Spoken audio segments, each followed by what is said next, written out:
exposing the cure for diabetes. You won't believe it until you hear it.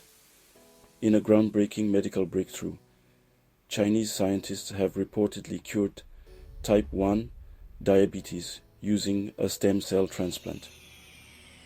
The patient, a 25-year-old woman who depended on insulin injections for over a decade, now no longer needs them. This revolutionary procedure involved transplanting stem cells that developed into insulin-producing cells within her body. It restored her natural ability to regulate blood sugar levels, eliminating the need for external insulin. While more research and larger trials are necessary, this success story offers a beacon of hope for millions worldwide living with type 1 diabetes. Stay tuned as we follow this potential game changer in medical history. For more details, check the link in the description.